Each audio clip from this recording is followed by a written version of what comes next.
Hello once again. We now come to Lecture 3, Model 3 of the module. This module has been titled Supersenses. It's basically carrying on more with what we've been talking about before, but getting into more detail.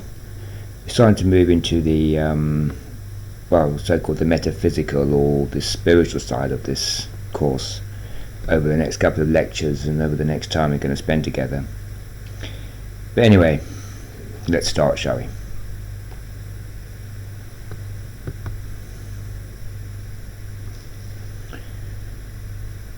Now, when I came into the safari way back in 1964, I came with a personal, exclusive to me, prison cell really.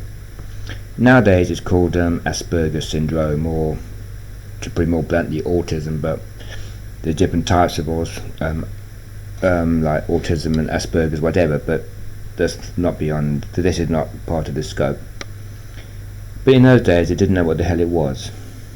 Suffice to say that the person affected had zero prospects in this world, seeing that he saw it narrowly through the cracks under the door of his own mind.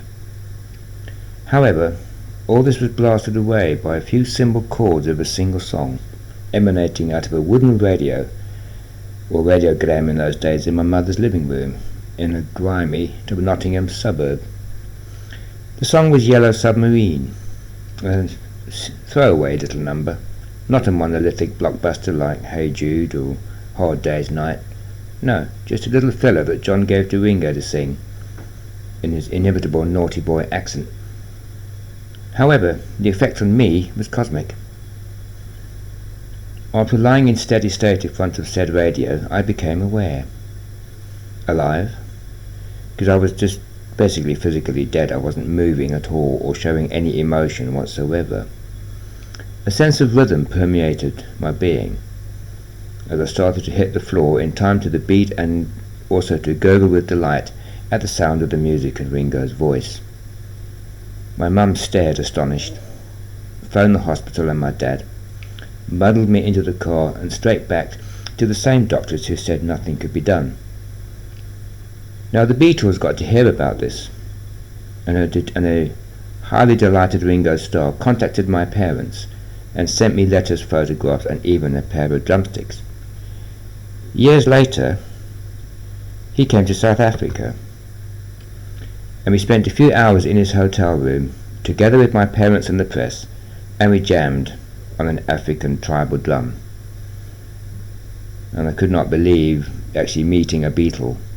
I took the day off school. I was on the farm with my parents, took the day off school. The press were waiting for us at the hotel. I dressed in my in my glad rags, as they call him now, favourite clothes. And we went up to meet Ringo Starr in the hotel room.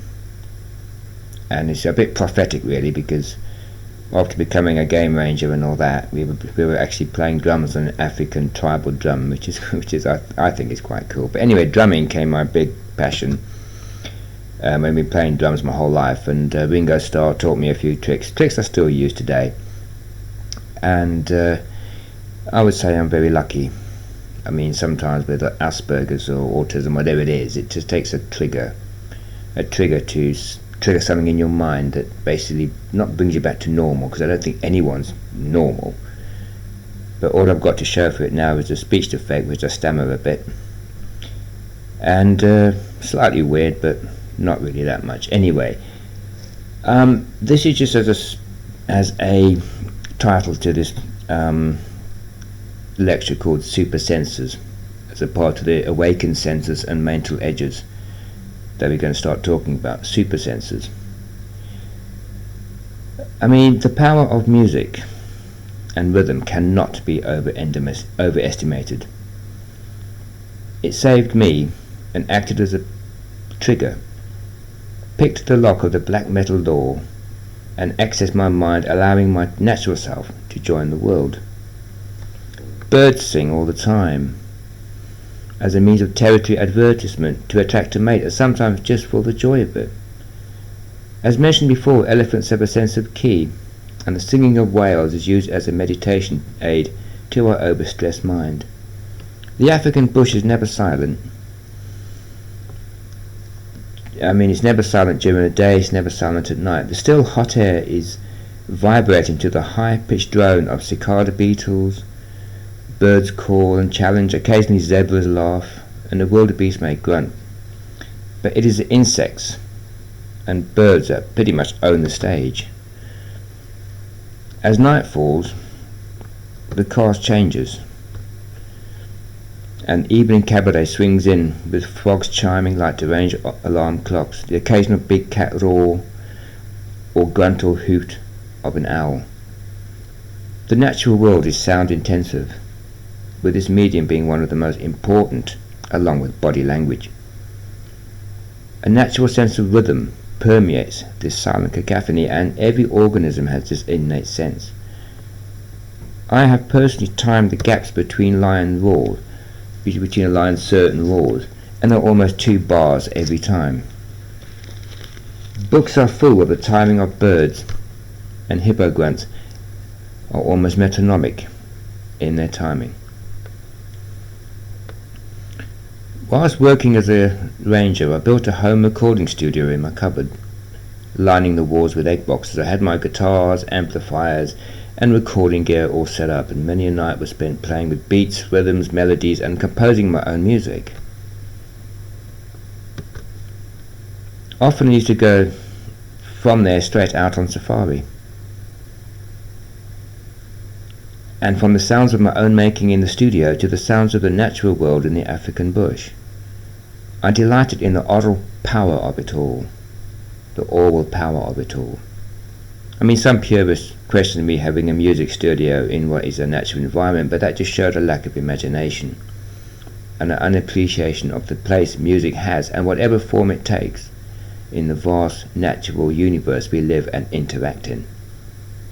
In fact, I felt closer and more in tune because my ears were trained and muscular regarding sounds. Alongside body language, sound-based inflections are very powerful. Music has the power to make us cry or cringe, to recall the past, a bit like a powerful time machine. It's amazing how a few notes can recall smells, signs, sights, and emotions almost immediately. Music has the power to determine how we dress, how we act, and how we live. Books have been written and studies led on how music affects the human psyche, a subject outside the copy of this study. Music is also a hotline to the next dimension.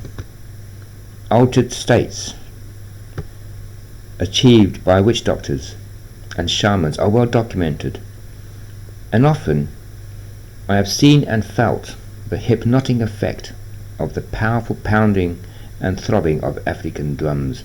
In fact, I've sometimes lost myself in this roar of primal sonic power, and have had no choice but to get up and let my body go with this, my mind soon following, only to flop down exhausted, with only a hazy recollection of my undulations and leaps around the African campfire. My senses, though, were razor sharp, and the bush sounded like it was coming out of an expensive stereo, hot-wired directly to my soul, the soundtrack to this safari. Now, a short while ago, I went to a psychic show at a school hall. Very skeptical. Sitting about midway, I sat very skeptical, as this pretty blonde lady actually did her stuff. Suddenly she stopped. I looked my way. She said that she was hearing the song Yellow Submarine very loudly, and had been hearing it all day.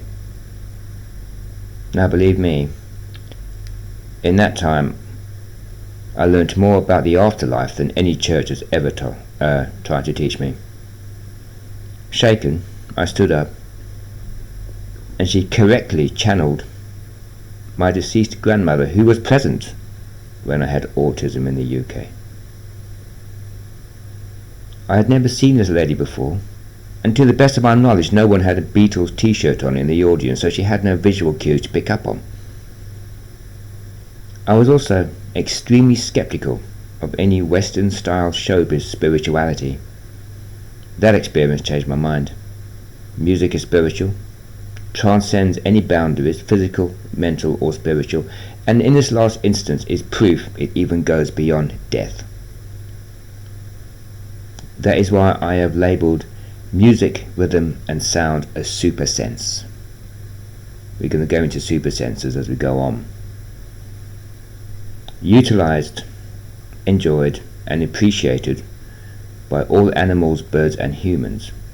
It is a soundtrack to this safari. It's a soundtrack of this world, alongside the natural expressions and emotions of the natural world.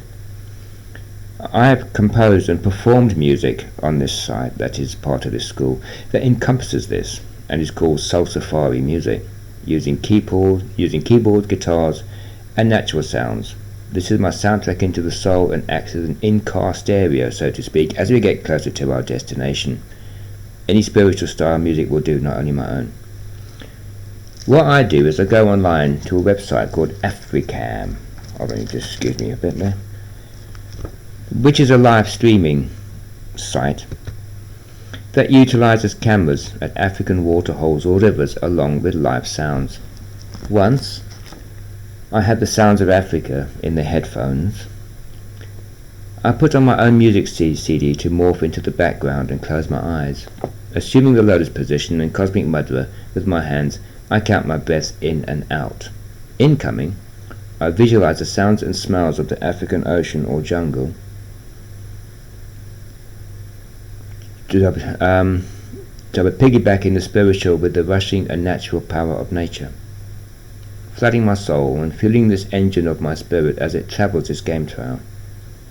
Exhaling, I visualize the dark, smoky, toxic cloud of ailments and hindrances being expelled away from me, as every time I do so, the way ahead seems clearer and the trail less narrow. Another mysterious and sometimes downright weird phenomena that has been documented by myself and others is what I call mortality awareness and recognition of the same. The greater honey guide is a bird well known throughout Africa for its endearing instinct of getting your attention, then guiding you to a bee's nest so you can utilize the honey. Provided, of course, you leave some behind for the bird's enjoyment. However, this little marvel has an extremely dark side. Finding the location of a bee-eater bird that builds its nest in a burrow on cliff faces, the honey guide lays a single large egg amongst the smaller ones of its host. The large egg is the first one to hatch. The chick, blind and in pitch darkness, demands the full attention of the two bee-eaters who slave constantly to fill its yawning gape and perpetually hungry belly. Meanwhile, it is also growing a scimitar-shaped blade at the end of its bill. In the darkness, the smaller eggs hatch, which belong to the bee-eaters, and the bee-eater chicks snuffle out of the protective environment of the egg. Immediately, the honey guide chick attacks these newcomers, impaling them on its sword-like bill and killing them. Throwing the dead carcasses back into the burrow, the chick then demands more food from the unsuspecting parents. All this while the parent honey guide carries on with its life outside without ever meeting its own murderous offspring.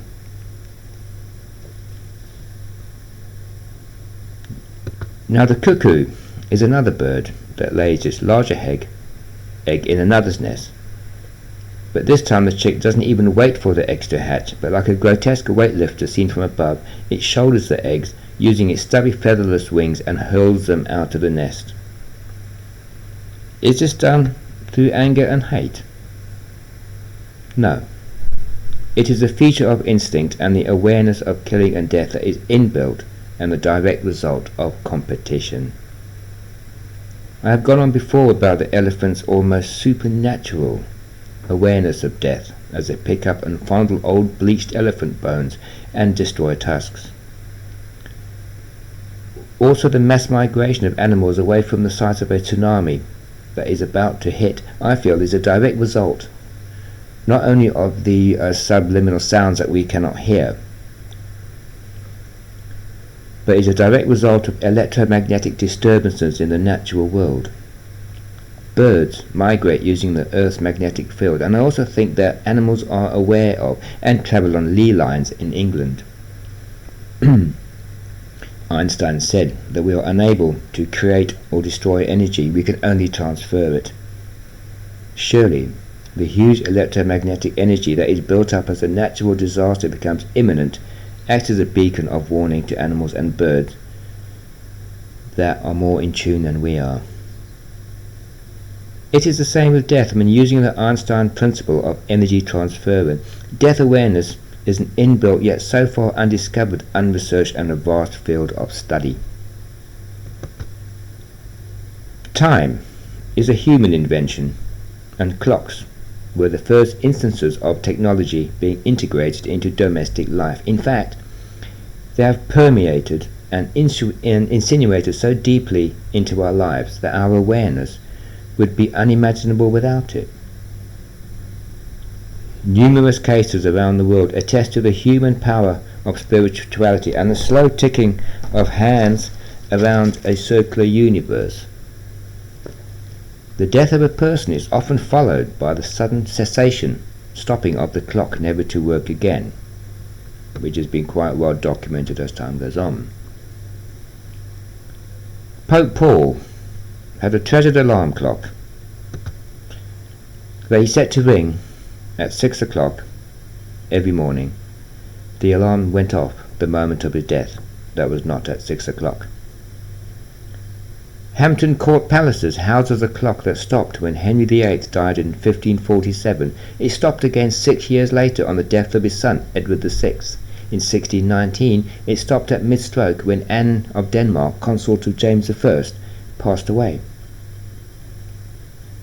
And Mr. Satterthwaite from Solihull, England, recorded a strange incident. His mother passed away suddenly from a heart attack one morning in 1985. Later at the wake, he noticed that the clock had stopped at exactly 3:30, the exact time of her death. It had never broken down in 40 years. The clock remained stuck at 3:30 for 5 years until one afternoon his father noticed with some trepidation that the hands had moved to 10:30. He had just had it cleaned that morning, and he must have freed the mechanism, though it stayed immobile. The next morning he went shopping, and in the aisle of the supermarket he froze and dropped to the floor, dead of a massive heart attack. The time? 10:30. The clock never worked again. Animals often delay the birth of their offspring in times of drought, though they don't count the days, weeks and months like we do. They're not aware of them.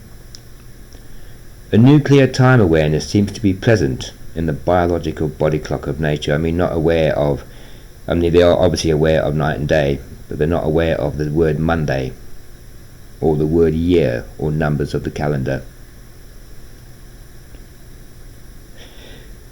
They have a nuclear time awareness seems to be present in the biological body clock of nature. Now, what exactly is time?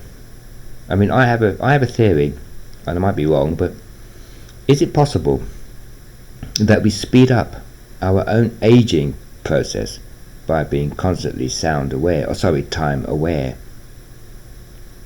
perpetually counting the seconds, minutes, hours, days, weeks, years and decades?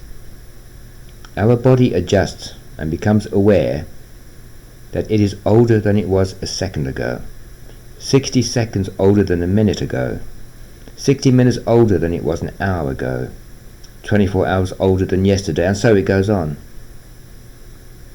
Is it possible that our ancient ancestors, whose only concept of time was solar and lunar, seasonal and lunar, lived much longer, even though their existence was incredibly more difficult and more often than not cut short?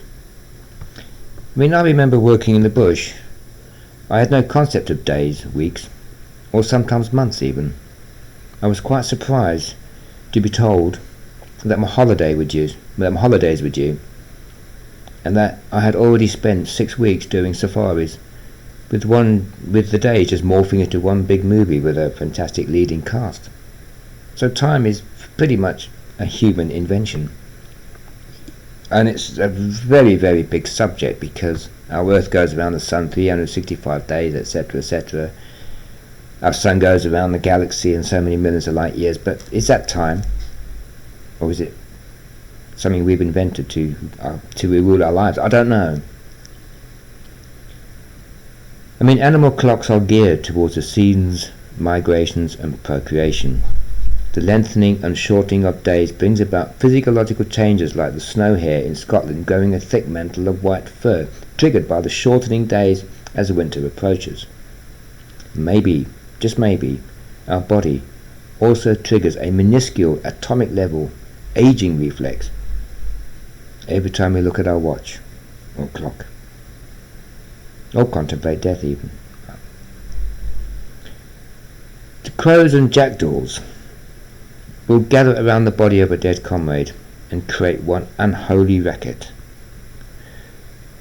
Whales and dolphins and elephants will often push the lifeless body of a calf to the surface and hold it under a fence, sometimes for days on end. Elephants will actually gather around a fallen baby and spend hours with it, not moving.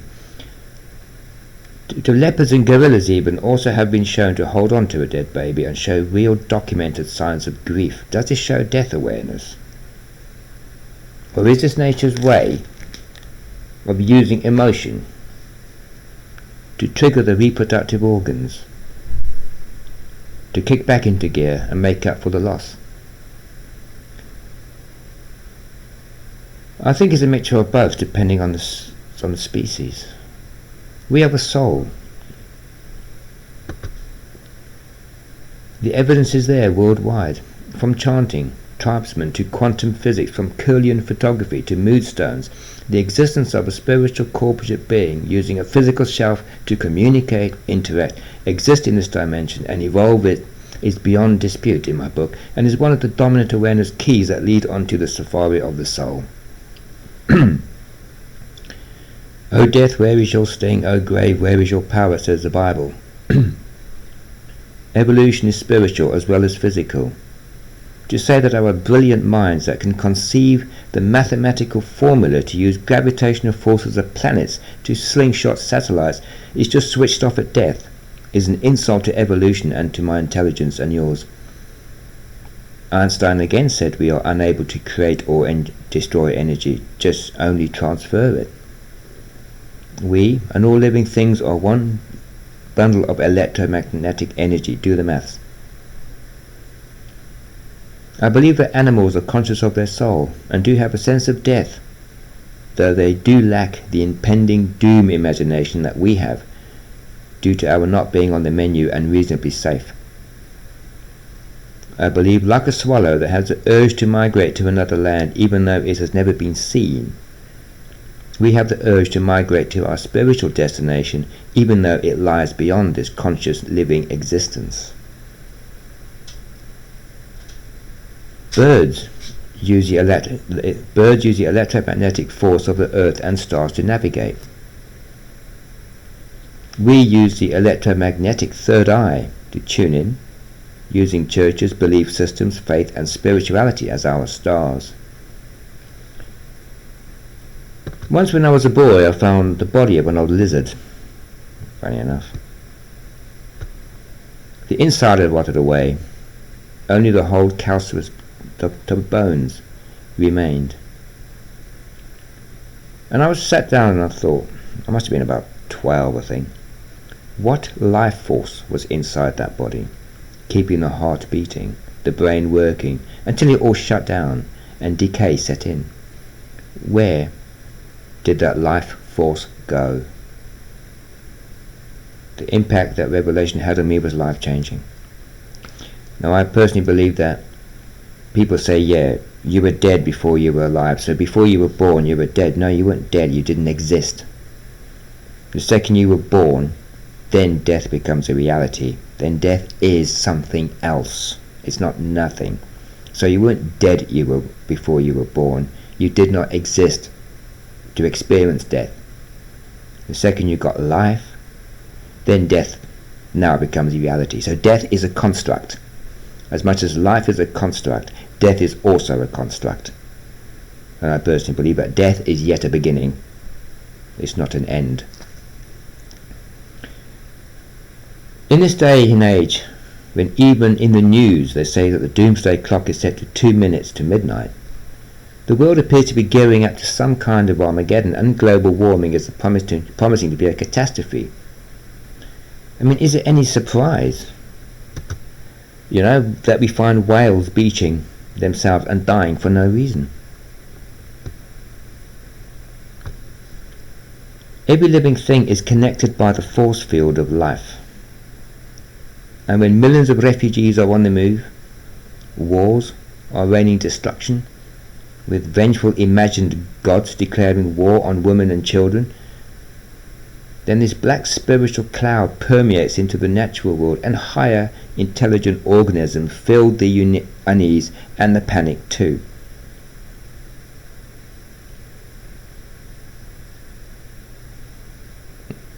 Right, the final super sense I want to delve into is love.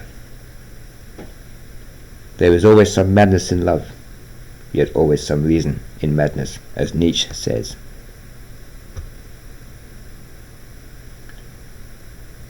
The Bible preaches it, poets proclaim it, Hollywood profits from it,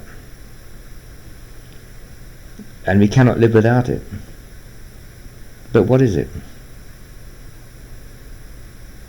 What niche does it fill in our natural and spiritual world?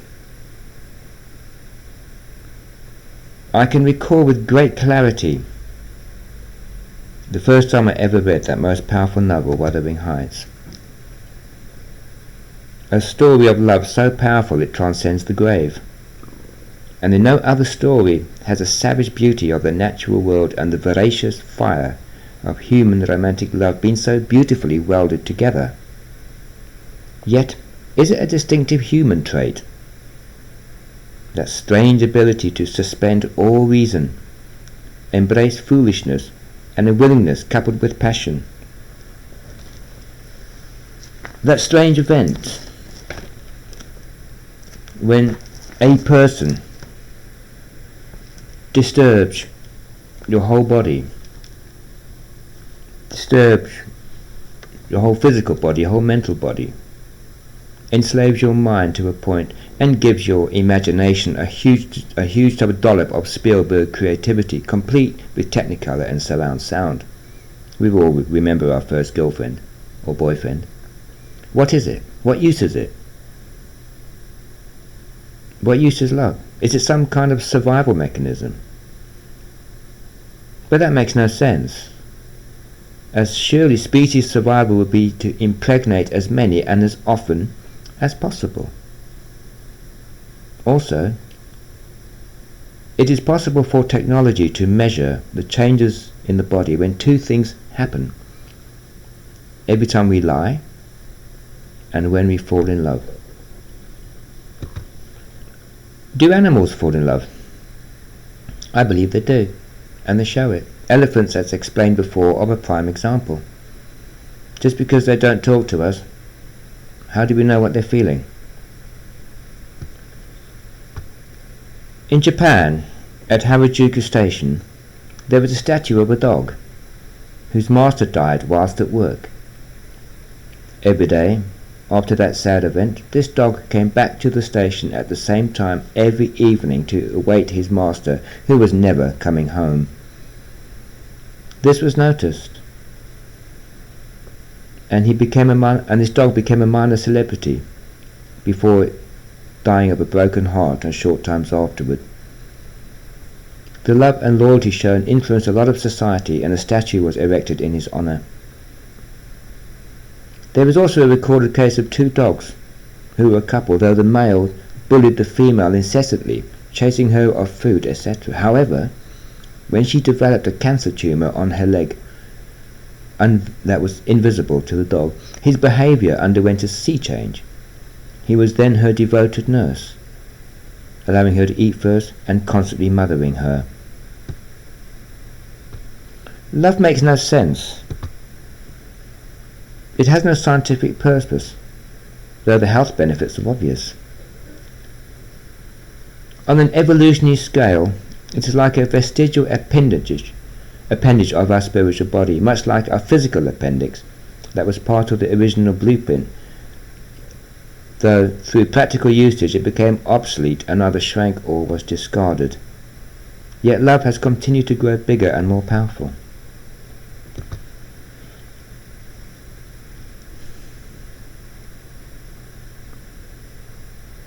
Take note, I said grow, not evolve, as do things with a practical or spiritual use.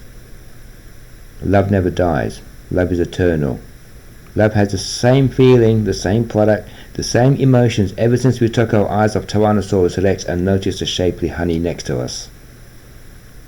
On an evolutionary scale, it should have died off millennia ago, yet it is what we all pertain to. A British king abdicated because of it.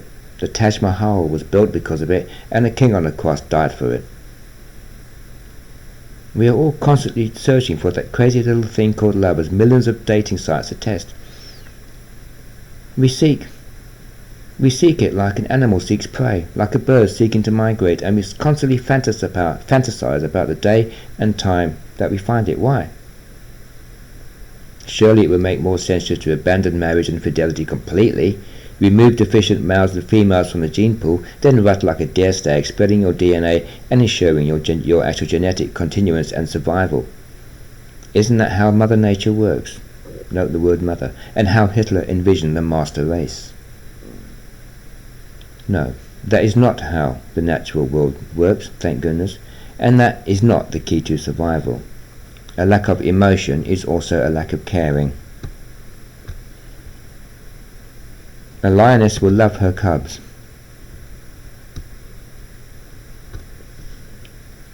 With a mother's abandon, yet she will stand back and watch an incoming male slaughter her cubs savagely, coming back into heat almost the same day to receive his gene pool. Did she love those cubs? I believe she did. And her natural species survival instincts came in and overrode the filial emotion. Elephants love their calves with absolute abandon, as the same with the lioness and her cubs. Yet when in times of drought, they will abandon the calf to their fate, as the herd leaves them behind in their painful trek to find water. In nature, love has its place depending on natural environmental factors, and fades when puberty is either reached or new babies arrive. With humans, that love lasts until death. Certain birds like geese and swans, giraffe, etc. mate for life.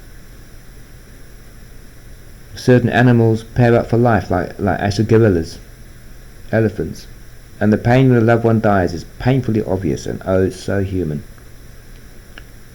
I mean, do these animals feel love like we do? Compose poetry and write songs, sing and proclaim to the universe the excruciating pain of the lows and incredible emotions of the highs, the suspension of belief, breeding, common sense and your own health or future just to be with the one that you love. Maybe they do in their heads or when we are not looking.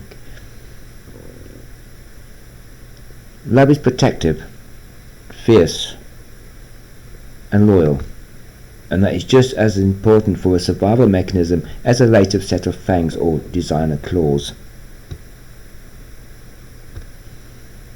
The female body responds more efficiently in a reproductive sense when in love, with orgasm more easily achieved and more egg cells produced. Fertilization is easier. Likewise, the male with only one partner has more sperm cells, more sex drive, and more protective instincts than if he were spreading his seed amongst many. Anyway, that is going towards the realms of sex, which is a completely parallel universe and out of the scope of this study. Suffice to say that as a young man, the want to spread your seed is universally powerful, and depending on your status can be very successful. Not to procreate, but to have fun. Sex is the best fun ever. Do any animals have sex for fun? Why not? But it is whilst the female is on heat and offspring is an obvious product and reason. Out of heat? No. Possibly with dolphins might be a form of study there, because they might be experiencing sex for fun. We have not got there yet.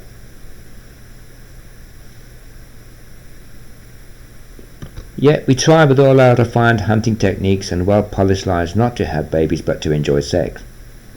Then one fine day we fall in love. All others cease to exist, and our whole being narrows down to the one. Reproduction comes into play, and all our powerful protective instinct come online. This is spiritual. Love is spiritual and more natural than hate. Do animals hate? With the exception of lions against hyenas, I don't think they do. They kill, but do they kill out of hate? They don't, and never will. That is why love is from the spiritual realm, and why it is so life-affirming. Hate is also spiritual, though unnatural to our being, and ultimately self-destructive. I believe there is love along with hate, and even though we can never prove it, animals are conscious of love,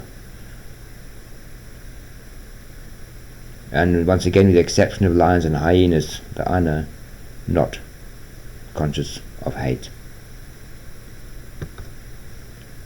It is these supersenses that mark the journey on this safari to the soul. Only through the evidence and experience of nature can we begin to understand our own instincts and feelings, and how they subliminally affect and physically affect our lives. Okay, this has been a long journey up to now, and we've left the entrance gate quite far behind now, the start of this safari. Right up ahead is the roadhouse where we can stop for a while and take stock of it all. We have learnt and experienced. I shall pull in for a while. We can have something to eat and drink, or go to the restroom, take in the view. But get ready, charge up your batteries, because the next time we embark down this road, it will be the final part of the journey, where the scenery is what you came here for, and the final destination is what you were born to experience. I'll see you in a minute on the next lecture.